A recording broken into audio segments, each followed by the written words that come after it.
Welcome to the Art of Pivoting Your Life, Breaking Free and Crafting Change. I'm Michelle Carbone, a clinical hypnotherapist and intuitive coach. You can call in for guidance and coaching on making a pivot in your own life. The number to call is 516-623-1240. As always, we have plenty to talk about if nobody calls in, but we'd love to hear from you too. Today, I have a guest, and I'm super excited to chat with her. So, today we have Jess Lynn, and she is a non monogamous relationship coach and therapist. And, I talk a lot about relationships, and I myself explored non monogamy. And of course, I did it to sort of fix my marriage, which wasn't the greatest thing. Anyway, I hope you all will join me in welcoming Jess. Hello, Jess. Hi. It's so nice to meet you. Yes, absolutely. And Me thank you too. for being on. So let's dive in. Do you want to talk, like, kind of just give us how to reach you if somebody wants to contact you and just a little bit about what you do? Yeah, sure. So as you said perfectly, I'm a non-monogamous relationship coach. I am a therapist by background, so I have a lot of clinical experience as well to like relate to my coaching, although the two things are different. But I think that helps me work with people in this area. So essentially, I help folks who are exploring non-traditional relationships, so some form of non-monogamy, which can be many different forms, some of which people have heard of and some not so much. And so I kind of, come in either when people are like brand new and are like maybe opening up a monogamous relationship or just kind of exploring solo and like really want to do this well. They understand there's a lot to it. They don't want to hurt people or themselves unintentionally.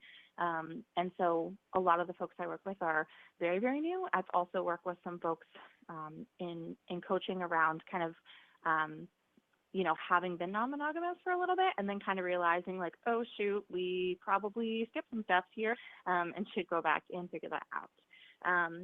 So my coaching company is called Both and Coaching, little, play on words there. So folks who want to reach me could reach out on my website, which is www.bothandcoaching.com, BOTHAND coaching. And then also on social media, I have a really awesome growing Facebook community that you can find if you search non-monogamous newbies. And I'm the same on Instagram as well. So I'm always open to chatting with people, whether it's because they want to work with me or just, want to learn more about what I do. I love it. And I think this is so needed. Like, Yeah. uh, like when I was exploring that with my husband, I have many friends that are non-monogamous, and so I was like, huh, maybe this is the solution to my marriage's Hmm. problems. Hmm. And the problem was Yeah. my husband didn't want to be intimate with me as often as I wanted it. And so he was not okay with it. And so we did not pursue that Hmm. path. And now we're divorced.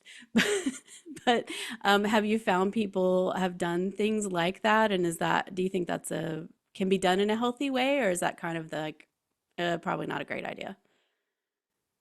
Yeah, I think that's a really good question. I think in general, when I kind of like talk to folks or, when I'm on podcasts or shows or whatever, and people ask like, what are good reasons or not so good reasons to like pursue non-monogamy, I think in general, I would tell people that we don't want to pursue non-monogamy to fix a relationship.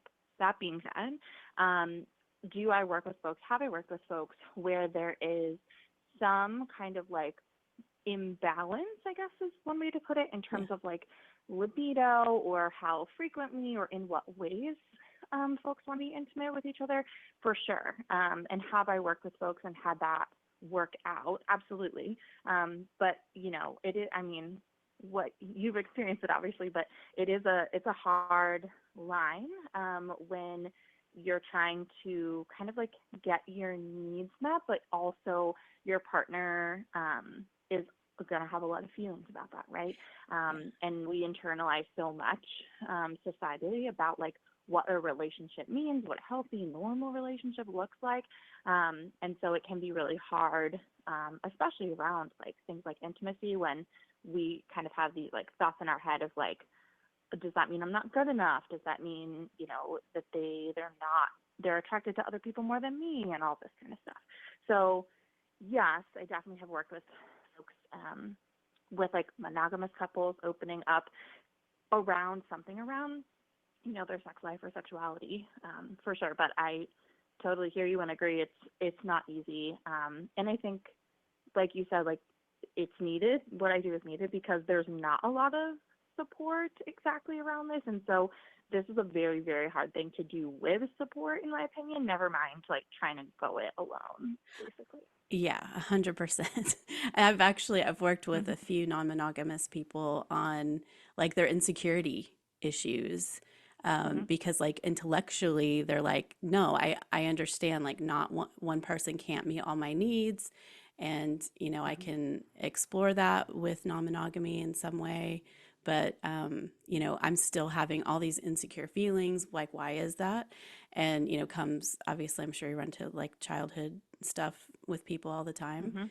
Mm-hmm. Um, Yeah. so it's been really interesting for me as a hypnotherapist to like dive into that with people when they're willing to do that and see like, okay, why is it that I intellectually am Mm-hmm. okay with this and like I'm still feeling super insecure even though my partner hasn't done anything wrong. Do you feel like Yeah. relationships are kind of a place of healing? Because I've kind of found that myself, like getting triggered is good. Yeah, yeah, for sure. I mean, it's kind of like semi cliche in my community to say this, but it's true, so I say it anyway. Like I believe that, and not just I believe, by experience, personal and working with clients, when people really do, whether it's like both because it's a monogamous couple opening or individual or whatever, when people really do want to figure out non-monogamy for their relationship, I think it is like such a huge like pressure cooker for growth, both individually and, as a couple. And of course, not everyone who explores non-monogamy starts out as a monogamous couple, but that is a lot of, the work that I do. I think as time goes on, we'll find more and more folks who kind of like enter into non-monogamy from their like quote unquote dating years instead of a lot of couples who like 10, 20, 30 years down the road, are opening, right? But yeah, I mean, I think there's so much healing that can be done. And so many of the couples I've worked with recently have said things like, we've talked more in the last like 3 months in your program working through this than we have in 22 years. Or we've like learned more about each other, like things I never knew I didn't know about my husband, wife, etc. In the time we've been exploring non-monogamy. I think it can, when it's truly the right thing for people, it can just like tap into this like really, really deep place of like being seen, Yeah. and knowing a person, and like you said, getting triggered is good, when we know what to do with it, right? When we have the support Yeah. to say, hey, it's normal that you feel this way, that you're insecure, that you're questioning, that you're like intellectually understanding, but your emotions are not following.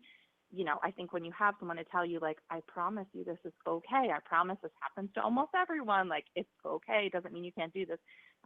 Yeah, I think like there's so much that people learn about themselves and can heal a lot of things from, like you said, childhood for sure, but also like past relationships and that kind of thing. And obviously those are important things to work on, clinically, like in therapy as well, especially like childhood trauma kind of stuff. But I do think it gives people like a really different kind of insight into like why they think the way they think. Yeah. For sure. Yeah. Like, where does this belief come from? Hmm. Yeah. If is it because I watched Snow White as a child? Yeah. Yeah. Yeah. It's like, I think just like this, like continued question, and I I ask people this all the time, of course, and have to think this on myself all the time, is like, when a thought comes up for people around like what a relationship should be, or normal or good or whatever, my question is like, well, who told you that? Like, where did that come from? Because it could be, I don't remember anyone telling me that, Jess. Like, no one's directly said that to my face, right? Sometimes it is that. Sometimes it's, parents, grandparents, friends, the media, movies saying, like, this is the goal. This is what you should do. Yeah. Sometimes it's just like this, like, cultural, societal, overall thing, Mm-hmm. where it's like, well, this doesn't fall in line with, like, quote unquote, the norm. Therefore, it must not be normal, right? And what does normal mean anyway? I don't know. Yeah. But yeah, I think it's there's no real definition of that, and whatever we think is normal, I tend to think is overrated sometimes anyway. Yeah. But yeah, I think figuring out, like, where have I heard this? Where has this been reinforced? Why do I think this? Do I, as an individual person, actually believe this, or do I believe this because that's what I'm supposed to believe? Yes. It's funny. Growing up, my mom, I remember her telling me this. So, mom, if you're listening, I'm sorry if you don't remember this. But I remember her telling me, like, you get married and you have two kids because you're replacing yourself and your husband on the earth by having two children. And when I Mm-hmm. was in high school, I took family living because it was a blow off class in my senior year. I took very few classes that I actually needed to take. And my teacher was married and didn't have children and told us about, like, it's, you can not have children. And I was like, my freaking mind was blown. Like, You're like, what? what? That's an option? It's a, yeah, like, what? I don't have to have Mm-hmm. children?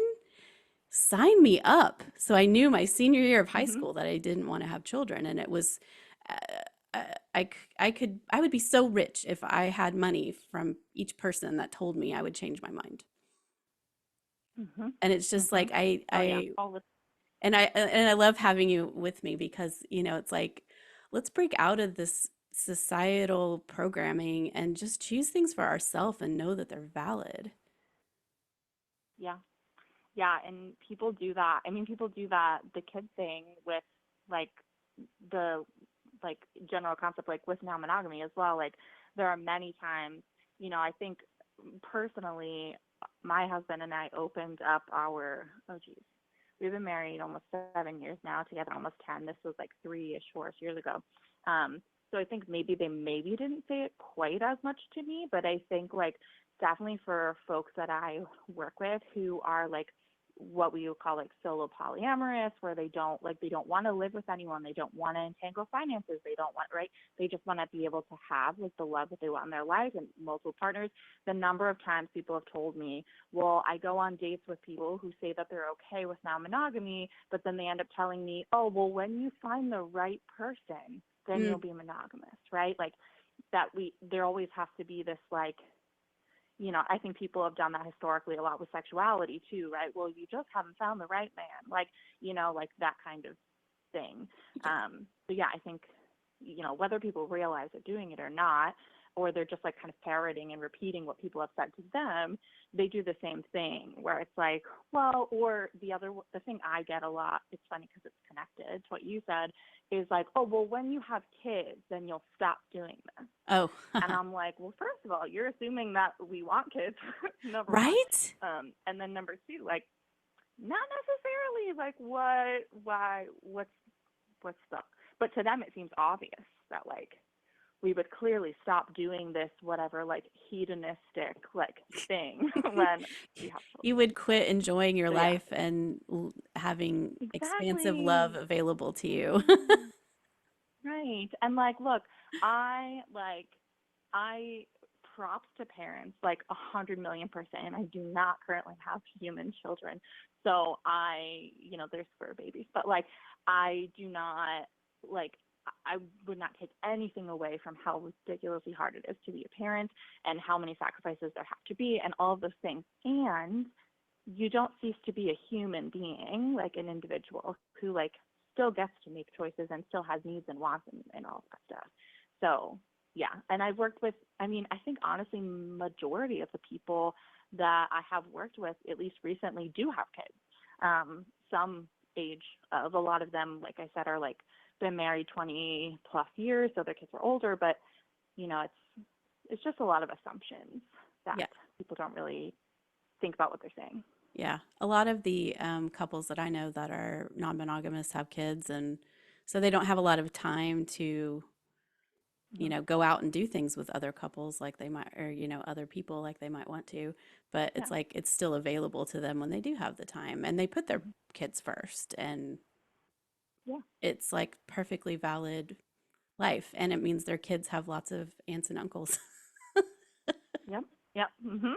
Yeah. What's wrong with more love, people? I don't understand. That's, I always say that, like, more love is not the problem, okay? Like, there's a lot of problems in the world, and more love isn't one of them. It's Yeah. not an issue, actually. Totally. Totally. I love it.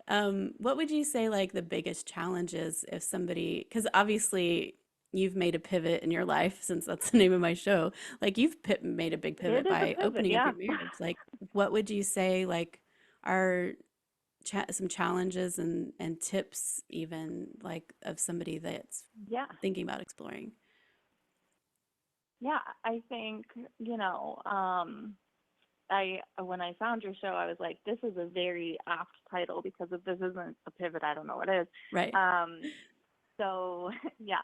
Yeah, I mean, I think that there are so many like individualized challenges, but I think overall, there's obviously for folks who like maybe are a part of a monogamous couple and one of the people is thinking about this, there's that like initial challenge, right? Of like, how do I say to my husband or wife, I want to do this, right? Like that's a very, very scary thing. Oh yeah. Um, I I was personally very lucky that my husband had like probably the best reaction he could. It's not like I said to him like, "Hey babe, I want to date and have sex with other people." And he was like, "Oh my God, that's perfect. Great. I was thinking that too." Like, no, that's not what definitely not. But like, he had a pretty good reaction as far as, reactions go. Um, but I think that like there's such fear and vulnerability in bringing that up. And I've been there, done that. It is not a fun experience.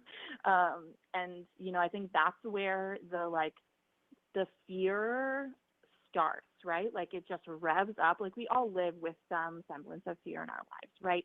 And that fear can often keep us from pivoting all kinds of, I mean, I'm sure you talk to people, all kinds of pivots, jobs and lifestyles and moving to other countries or whatever. Yeah. And that fear like can keep us from pivoting to something big and scary. And, I'm not going to lie, like the fear doesn't stop there, right? Like then if we have a person who's in agreement with doing this, I think one of the biggest challenges is like, how do I unlearn the parts of like what we call mononormativity, right? This idea that only monogamy is like the right and morally right choice for relationships. Right. How do I unlearn the parts of that I actually don't believe? And then, like you said, I think probably the biggest challenge is like, even when you start to do that and do that work, what happens when basically like the left side of your brain, the analytical part is like, I mean, yeah, it makes sense. I mean, yeah, sure. Like most mammals are not monogamous Right. and et cetera, right? You can like go there with your brain. We've got like what I think like penguins, otters maybe. Yeah. So like, but on the whole, they're not monogamous. I can understand that like, yes, humans are supposedly more highly evolved, but we're still animals, right? We're still mammals. But then like your partner goes out on a date for the first time or sleeps with someone or whatever, and then you're just like, oh my God, like I feel horrible. I want to run. I want to rip the Band-Aid off and just end this relationship. I like don't know why I ever did this. We've ruined everything. We can never go. Like it's just this spirally like fear. Yeah. And I think that's like the hardest part is like, and that's, I feel like a lot of the times when I tell my clients this, like, they will say very nice, kind things about how I help them. And I say, I honestly feel like what I mostly do is just tell you that what you're feeling is normal. Right. Is really what it comes down to. Like, yeah, when your, partner got home from their first date or their first like physical experience and you felt like, I don't want to touch them. I don't want to talk about it. I don't want to be around them. I don't know if I can do this. Like, that's all. Like, I would be shook if you did not have those feelings. Like, that's a very normal human response. And so the challenge then becomes like, how much do I want this? How much do I think what's on the other side of this could be worth it for me, them, us? And how do I continue to stick out this, like, I'm just going to keep repeating to myself how I feel is normal, my body, right? Like when we think about like fight or flight and like how your nervous system responds, my body is responding to what I perceive to be a threat. However, there's no actual like factual proof that this is a threat. Do people, leave people? Yeah, all the time. Also in monogamy, right? Right. Like yeah. It's not like, I mean, like in the United States, 50% of, supposedly mostly monogamous, right, marriages end in divorce. So, and also even, people use that statistic a lot, but like, even if we're not talking about marriage, like how many relationships have we had in our lives that ended before we got to the person that we now felt like, oh, I got it. This is my one forever. It's all good, right? Like, all your other relationships before that ended, and or they left or whatever. That's just human nature.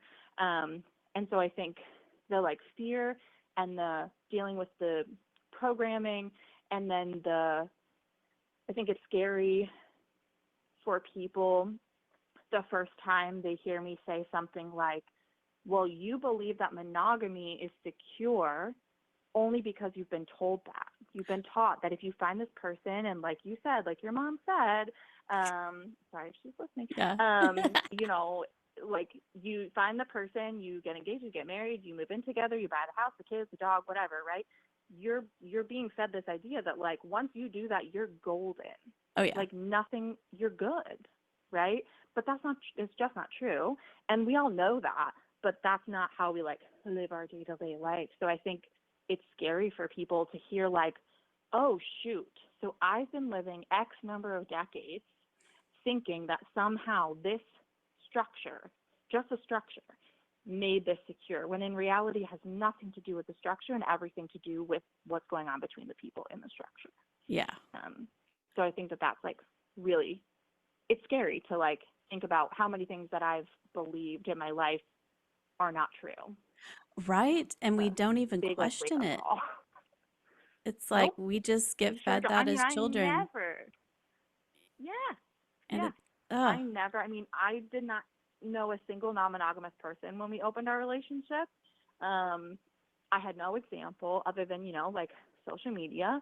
And I love a lot of those creators that I follow now, and they're very real people and they show the reality. But like, I didn't know anyone in person. So no one around me was going to be like, yeah, you know what? You're right. Yeah. Actually, marriage doesn't mean it's going to work out, or monogamy doesn't mean, that was not happening. Yeah. So. Well, our time is up already.